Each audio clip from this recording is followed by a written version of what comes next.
Welcome to the first of 3 webcast conversations introducing short videos about 6 classes of chemicals of concern. I'm Arlene Bloom, a biophysical chemist and executive director of the Green Science Policy Institute. As a chemist, I love studying chemicals, learning about the beauty of the order of molecules, but I also know there are certain bad actor chemicals that are used in everyday products, and that we can do something to reduce their use and all be healthier. In 2013, we invited leaders from government, business, academia, and nonprofits who are passionate about this issue of reducing harm from chemicals to a 4-day retreat to ask the question, what can we do to reduce harm? And we came up with the idea that there were 6 classes or families that contained most of the bad actor chemicals that are leading to a big chunk of the cancer, neurological and reproductive problems, infertility, and a host of other problems in our people and our environment. I'd like you to use the microphone. Okay.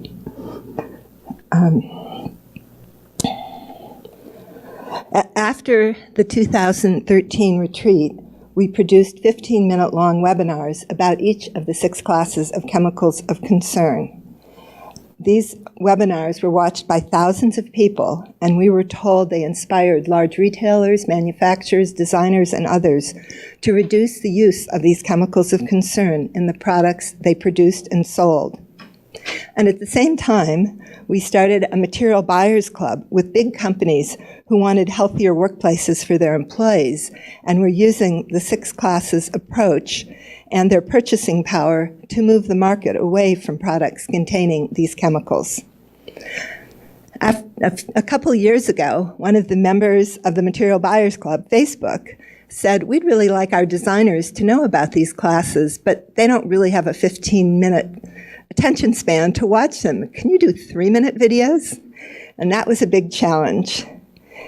But after 2 years of hard work, we're ready today to share the results.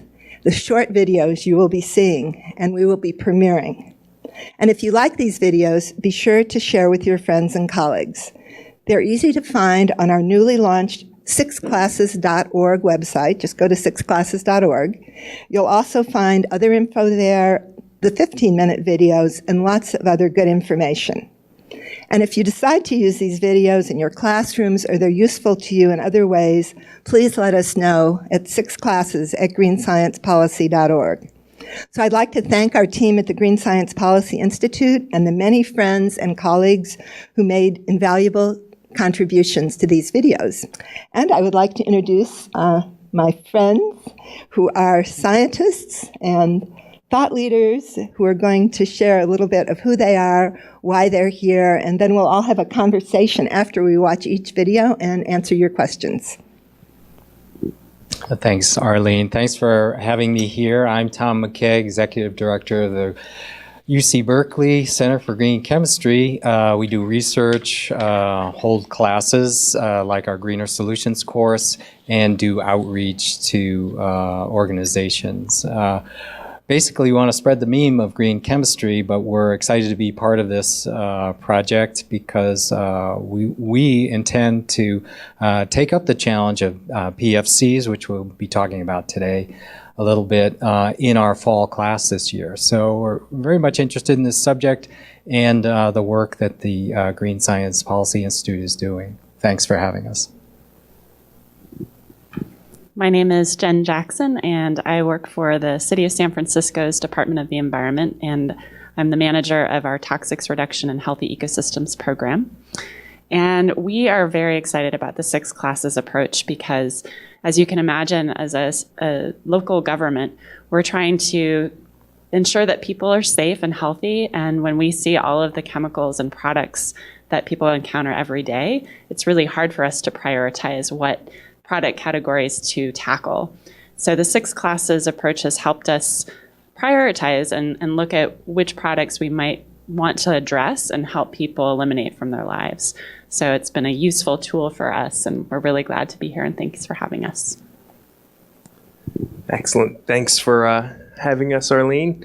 This is a great opportunity to share what we're doing by taking a class-based approach, and that's really driving towards the future of chemistry that is inherently safer for human health and the environment. So my name's Marty Mulvihill, and I'm one of the co-founders of Safer Made. We're an early-stage investment firm that invests in companies and technologies that eliminate the use of the hazardous chemicals that you're going to learn about today. And one of the reasons why a class-based approach is so essential for us at Safer Made is it allows us to ensure that whatever we're investing in to be the future of chemistry doesn't have regrettable substitutions that come from these same 6 classes. I love the 6 classes approach because it simplifies the chemical universe into bites that people can take action on. So thanks for having us, Arlene. Okay, well, thank all of you. And if people do have questions, you can send them to ask at ask@sixclasses.org.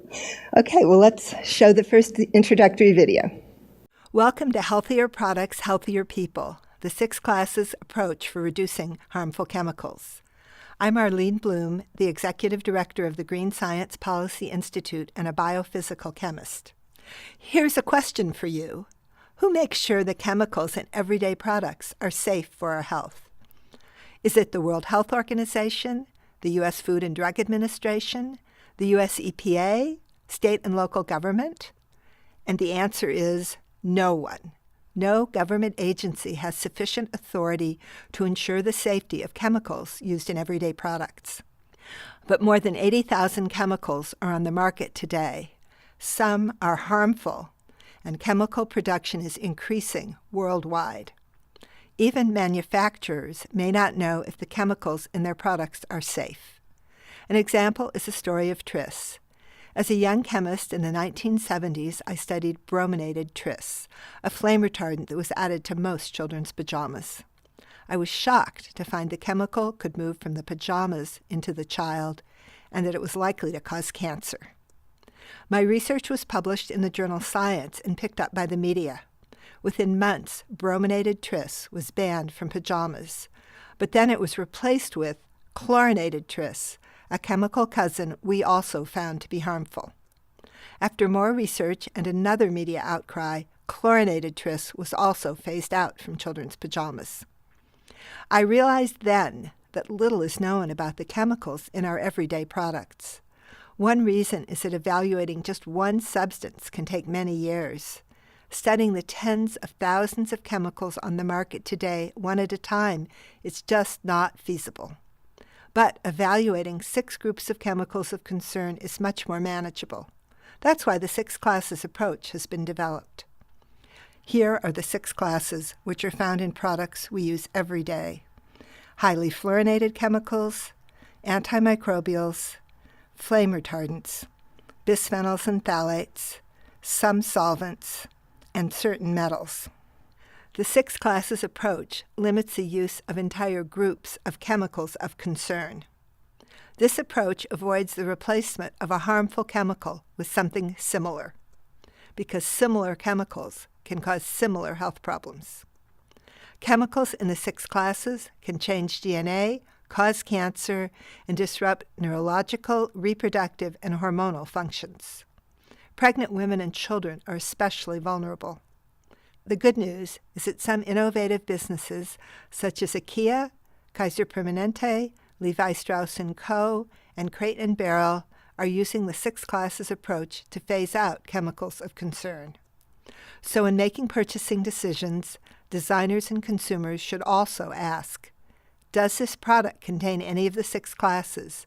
And if it does, then ask, is this chemical really necessary? Is it worth the potential for harm? If we all do our part, we have the power to change the market for healthier products, people, and planet. Visit sixclasses.org to learn more and watch the other videos in this series.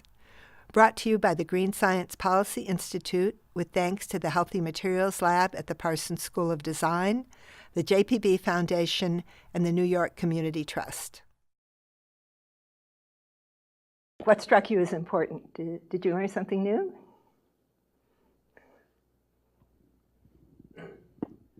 I think the thing that's most striking about this is the action that's already being taken. So chemicals are everything that's in us, on us, and around us. And so it really touches all parts of our lives. And you see that, you have people taking action by simplifying the problem, taking a look at 6 classes and how you can avoid them in the healthcare setting, in the textile world, in the food contact world, in the interior furnishings world. It's just a lot of different stuff. I think it's important for non-chemists to recognize that chemistry is all around us, and taking an approach like this can make things safer.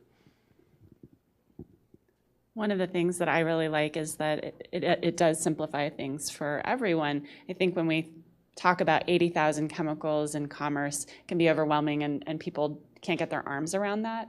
And so if we can bucket things into smaller groups so that it's more digestible, it's really helpful. And one of the other things I think, when in my line of work, a lot of people think, oh my gosh, toxics reduction, you must encounter so many depressing stories all the time. And what I like to think of it as a puzzle to solve. So these are problem-solving tasks and activities as opposed to something that is depressing. But they're super important things to solve. We can't just stop. And so the 6 classes and these kinds of schemes to understand them and get our arms around them are really important. Yeah, I'd just like to add a little something to that, just about this problem solving or puzzling out things rather than having some evil plan for polluting the earth. Companies that we work with have to go through these processes to create these products. And I think we all have a part to play in influencing those decisions. And we probably have more influence than we realize. For instance, there's something called market pull, where there's a market pull to bring out better products rather than this technological push, if you will, in the market that sometimes gives us these unwanted materials. So market pull is a good balance to market push or technological push. And so we can all have some influence on that. And I think when we talk about the PFCs later, we'll have an example of that. Oh, I guess I don't need the mic. So I guess I'll just share the story of that beginning slide where we ask who helps protect us from chemicals, and we list the FDA, the EPA. And where that came from is I gave a talk to about 450 members of the American Chemical Society, most of whom were PhD chemists in their mid-career, and we were supposed to ask questions. So I said that very question, who makes us safe from chemicals in everyday products, who protects our health? And of these 450 PhD chemists, most of them thought it was the EPA, the FDA, the World Health Organization, state or local government. Only a third of these chemists realized that no one really protected us. So I'm guessing for those of you who are listening, this may be news to a lot of you. And it's really important to realize that even though people in the government know there's a problem and they want to solve it, they don't right now have the authority, which is why a simple model can perhaps help us to, in our purchasing, make different decisions. And then we're so grateful that a lot of big companies want to, in their purchasing, move to healthier products. And I think it's easier for companies who manufacture companies, people who sell them, big retailers, to make these choices and changes than for consumers. It's a lot of information for consumers. So any other comments that people want to think? We have one question so far, which is more about PFASs, the highly fluorinated chemicals we're going to be talking about. But the question really is what to do about chemicals in products. And she said they're used in baker's parchment paper and dental floss, and they're not advertised. And that is a huge problem, the lack of transparency, that for many of these chemicals there is no requirement to say they are in the products. Actually, dental floss, it says it's Gore-Tex dental floss, so you do get a hint. Baker's parchment paper was news to me. So that's a problem. And when we made the videos, you'll see we've tried to give people practical suggestions of ways they can learn and make better choices. But there is not a requirement to disclose these chemicals in products. So I'd say this is a big problem. So any other comments, or should we go on to our next video? Okay, go I ahead. have a thought on that question. So San Francisco is often called Ban Francisco because we ban things a lot.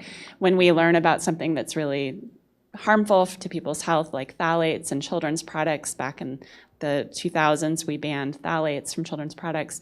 And then what happened was the state took that up and did a ban in California, and then it was taken up by the federal government, which was great. But that doesn't always happen. And one of the things that we've been shifting a little bit toward is requiring transparency. So you'll see this over and over again in the legislature this year in California. We have a number of transparency bills where ingredients would have to be disclosed on cleaning products, for example. And we think that this actually may potentially be a better way to go in some cases, unless there's really, really clear harm, because it gives people information and power. And ultimately, a lot of manufacturers don't want their customers to see really harmful chemicals on labels. And so they will actually do the shifting for us away from those harmful chemicals. So I think transparency is a really important thing. And just one small thing to add to that, in addition to transparency, which is something that is very important to push for, and I think one of the most valuable things to push for on the policy end, is this notion of function. And it's something that comes up in the 6 classes, is most of these 6 classes are used because they provide some function. So coupling the class approach to understanding the chemistry along with what functions they're providing can sometimes help you find these chemicals in the various places they're showing up. So each of these 6 classes have particular functions that they play in commerce. And so one of the things that we can do in the absence of transparency is really think about function and make sure those functions are met in the safest possible way, if they're needed at all. And you'll hear a question over and over in these videos, and one you should ask is, do we really need this function given the potential for harm? So as we said, if a chemical is in the 6 classes, we don't think it should be banned. Many of these chemicals are useful. I think we should continue to use them when we really need them. But so many of the uses are not so necessary. I mean, if you say to a mom, you can have a great stain-repellent carpet, but it may well have a chemical that's going to stay in your baby's body for years to come and on the planet forever, that mom might decide she doesn't need a stain-repellent carpet. But if she decides she needs it, then it's time to invest in green chemistry, like what Marty is doing, because we've had green chemistry around for 2 decades, and everybody talks about how wonderful it is, but it isn't getting the investment, the research, what it really needs. And I think the work Tom is doing, the work Marty is doing are really moving green chemistry forward, but it needs a lot. And I think the 6 classes can be a driver to drive green chemistry. So I want to remind you to submit your questions to ask@greensciencepolicy.org. I was not correct before. Ask@greensciencepolicy.org.